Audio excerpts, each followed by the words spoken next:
So whether it's a nosy aunt or the in-law who always gives gifts you could do without, you know that happens. The holidays can be full of tricky scenarios. We called on a couple of experts to help you navigate through the next few weeks. Karen Cleveland is an etiquette writer, and of course, Richard Crouse is here with us because you've got... The most polite man in the world. That's why.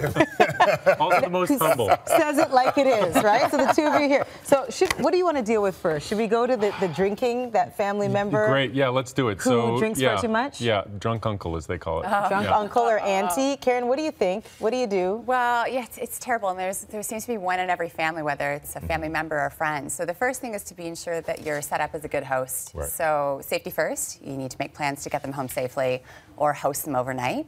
But when it comes to actually making your plans, stack the odds in your favor. So rather than a dinner or a cocktail party, maybe host a brunch or a tea, which is a little bit easier to keep consumption down, one would hope. There was a trick we used to do in my family where you give them a Coke and you just pour a little bit of rum on the top so that's the first thing they taste. Yeah. But then there's hardly anything in the drink. So they take that first sip, they get a good hit, and then they don't know that they're drinking a watered down drink. See, for me, it's just all about how interesting the drunk is. If they're hilarious, let them be. If they're hilarious, let it rip. That's what I say. If they sit in the corner and cry, maybe not so much. Yeah. Then you want to, look after them Great differently. advice. And let's talk about regifting, because we reached out on Twitter to our viewers, and 77% of our viewers think that regifting is a practical solution to a problem, and 23% said that it's insulting. Well, see, I would have been in that 23% a number of years ago. Have you changed your I've changed ways? a little bit, and you know what it is? I think as I've gotten older, and I have a look around at the waste that happens at Christmas. I have a look around at, the stuff that you have in your house that you will never ever use again, or maybe, that you've never used. And I think, why not?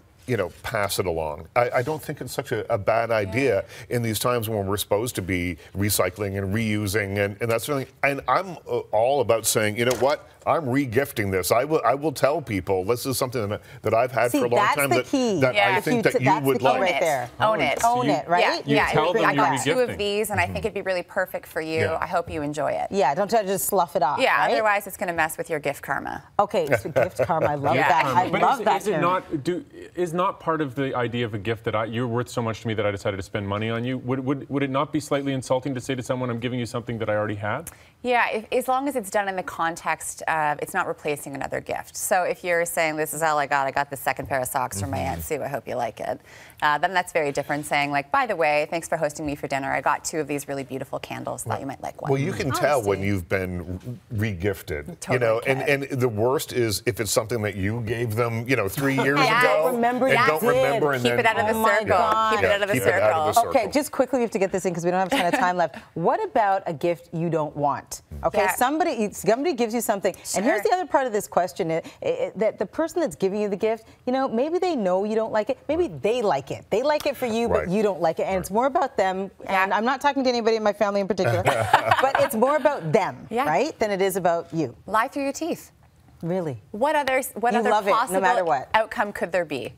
No matter what you were expecting under the tree, you love that gift, and you muster up the most enthusiastic thank you that you can possibly pull out. And then regift it? And then, as I was saying, then next year you regift it. There you go. Hopefully not to that person. There you go. Absolutely. Listen, you're so much fun. Thank you so much. Thank you. Happy holidays. Head to our website for a link to Karen's website. It is called Manners Are Sexy.